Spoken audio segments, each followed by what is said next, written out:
Have you ever been diagnosed with Hashimoto's, but your symptoms seem to fluctuate between hyper and hypothyroid? I want to explain to you how Hashimoto's works, what it means to have an autoimmune disorder, and why you may be experiencing these fluctuations. Hashimoto's disease means that you have positive thyroid peroxidase antibodies. Antibodies are supposed to be created against things like viral proteins so that we can recognize those illnesses as they come into our body and neutralize them without getting sick. Why does this reaction happen in someone who has an autoimmune disorder? There are a lot of genetic changes that have to happen, methylation issues, epigenetic problems, even environmental changes that happen decades before you were born that can affect your body's machinery when it comes to creating true antibody responses. People who have autoimmunity have lost self-tolerance to something in their body. And when it comes to Hashimoto's, that is a loss of self-tolerance against an enzyme that your body naturally creates called thyroid peroxidase. We all have thyroid peroxidase. As long as you have a thyroid, you have thyroid peroxidase in your body. Thyroid peroxidase is what converts T4 into T3, which is our active thyroid hormone. So it's something that we absolutely need. When you create an antibody against thyroid peroxidase, you are destroying that process from happening. And you're also destroying thyroid tissue since much of our thyroid peroxidase is hanging out in our thyroid. How do we manage autoimmunity without actually manipulating hormones? That's a little bit deeper of a topic that we're going to dive into now. Before we get there, I also want you to understand that you can have another type of autoimmune reaction that causes thyroid destruction and destruction of thyroid hormones, and those are thyroglobulin antibodies. These don't have a fancy name, but when you have lost self-tolerance to thyroglobulin, what's happened is now you're destroying the protein that's responsible for carrying thyroid hormone around your body. So whether you have Hashimoto's or positive thyroglobulin antibodies, you run the risk of having lower thyroid hormone than the average person. The treatment for this, however, is not always thyroid hormone replacement. Instead of just focusing on TSH levels like your physician may have been, or even T4, if they kind of know what they're talking about, it's really important to know where autoimmunity comes from in your body and what triggers autoimmunity in your body as well. Hashimoto's isn't just a thyroid problem, and it's definitely not just a hormone problem. Hashimoto's is an immune system problem. Hashimoto's causes the part of your immune system that's responsible for long-term immunity or long-term memory to become overactive and constantly activated.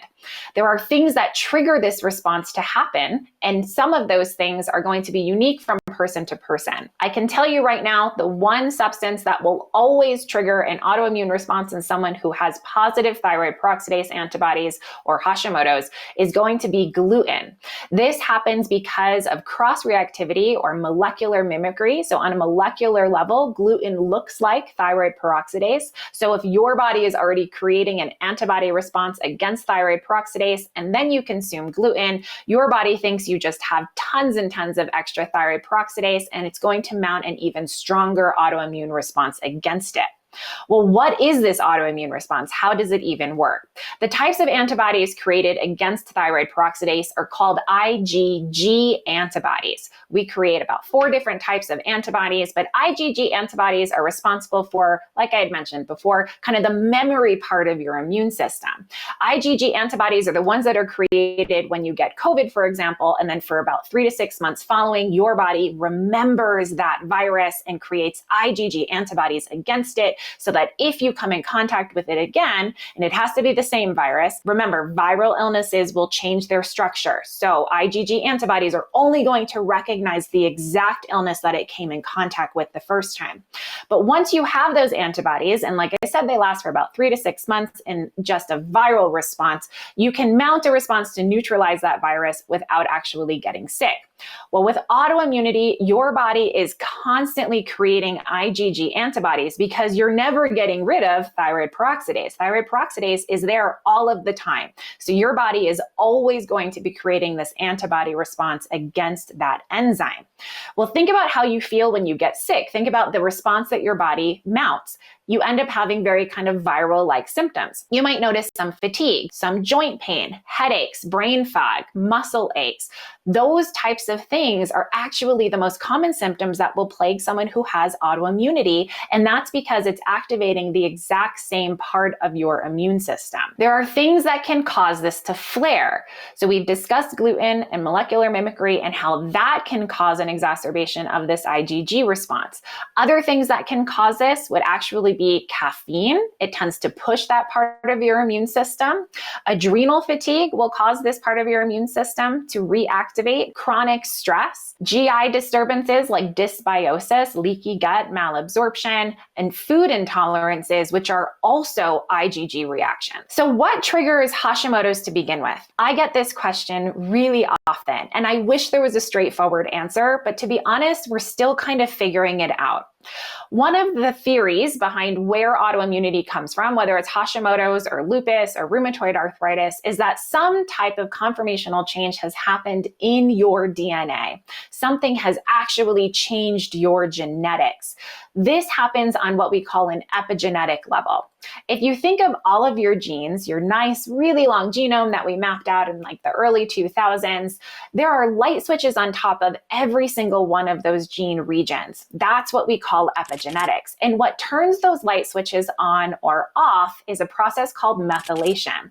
People who have methylation issues, particularly those who have an MTHFR mutation, can experience issues and changes in their DNA because their body isn't properly able to flip those light switches. However, these changes could have happened decades before you were born.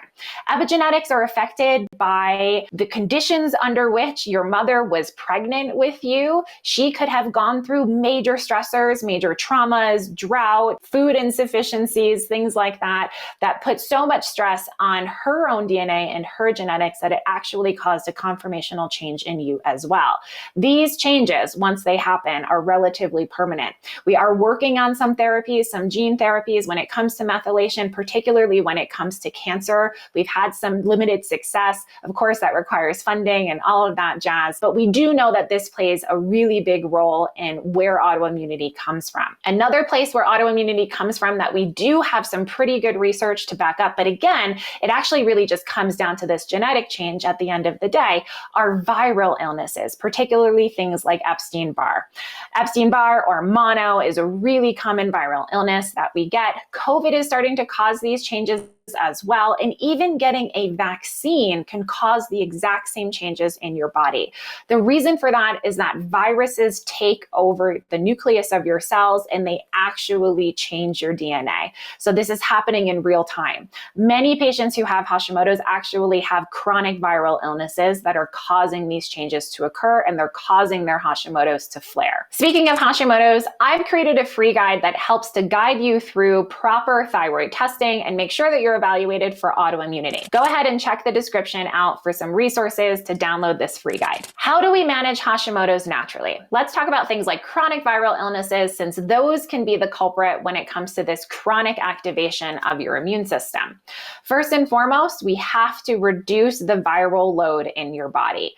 That requires, first of all, an evaluation of which particular virus is causing this problem, and also a gamut of things like supplements that will help to reduce that inflammation and reduce that viral response. Sometimes we have to use antiviral medications, actual prescription medications for this. Other things that can trigger your Hashimoto's that we have to address would be things like food sensitivities. We've talked about gluten and molecular mimicry and the fact that there is a cross-reactive reaction that happens between gluten and thyroid peroxidase. So that is going to be pretty much the only generalization that I make with patients who have Hashimoto's. In any patient who has autoimmunity, I always tell them to avoid caffeine because caffeine will also push that autoimmune response. Plus, it suppresses your adrenals. And in patients who have autoimmunity, adrenal function is super, super important. Food sensitivities, however, can cause the same reaction in your body that your Hashimoto's antibodies are already causing. So again, that can really exacerbate that autoimmune response. Food sensitivities are what we call IgG reactions or IgG antibody reactions. And that is the exact same antibody that is involved in Hashimoto's. If you're eating foods that you have a sensitivity to, it is causing an abundance of inflammation in your bloodstream, and your body is going to use that inflammation against your thyroid and against your thyroid hormones. Another important evaluation that we need to make of patients who have any type of autoimmune condition is whether or not they have issues with methylation, which will affect their ability to detox and to basically read your DNA and create enzymes and proteins. One of the most common genetic mutations that I see in my patients, and I test them for all of the time, is MTHFR.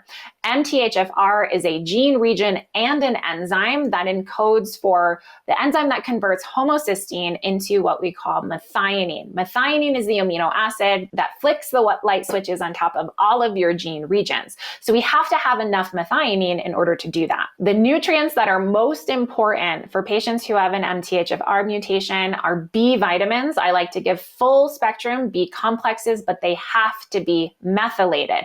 Folic acid is not the same thing as folate, and tetrahydrofolate is actually what we're looking for in a patient who has MTHFR.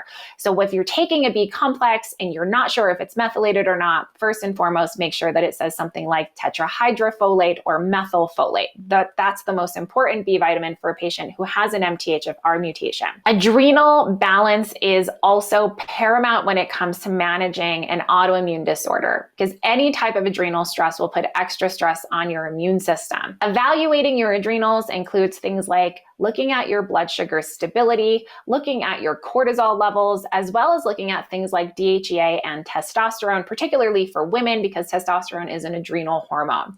If we're noticing low levels of all of those, and low levels does not mean that the lab has considered it to be low. We want to work within actual healthy functional ranges here. So your physician should know what a research-based range is for all of those hormones. But if we're noticing that you're low in one or all of those hormones, then that's a really good indication that you have an adrenal insufficiency.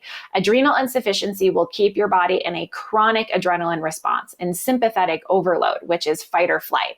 And that is always going to trigger your autoimmune condition. A comprehensive healing plan for autoimmunity and Hashimoto's in particular is always going to involve making dietary changes and identifying what your particular triggers are, balancing your adrenals and reducing your stress response, whether that be internal or external stress, getting on some supplements that can help to support the overactivation of your immune system, and also just having a general awareness of what triggers you, which can be unique from person to person.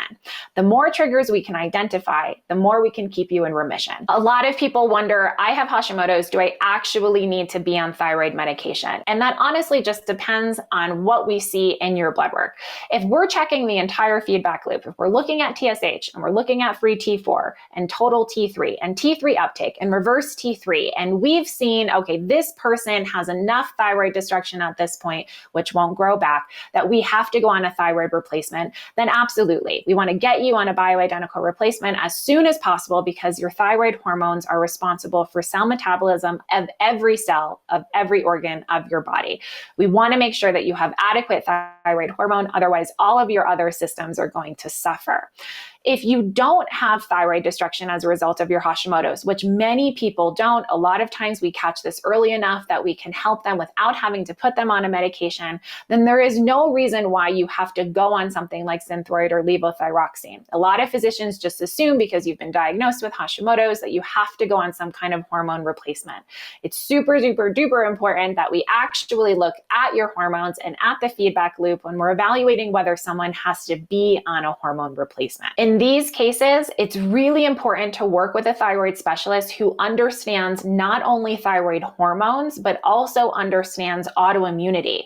Those types of doctors are pretty rare, but naturopathic doctors are a really good place to start. It can seem really overwhelming to take control of your thyroid health, but it doesn't have to be. I've created some really great resources that you can check out to make sure that you're getting the help that you need, the testing that you need, the community support that you need, and even the hormone replacement that you need if necessary. I want you to tell me what the biggest challenge is that you've been experiencing with your thyroid health. Put that down in the comments. I read every single one, and I would really love to help you. Now that you've learned about Hashimoto's, the next step is your guide to statin medications and whether you actually need them for your high cholesterol. Click the video on your screen, and I'll see you there.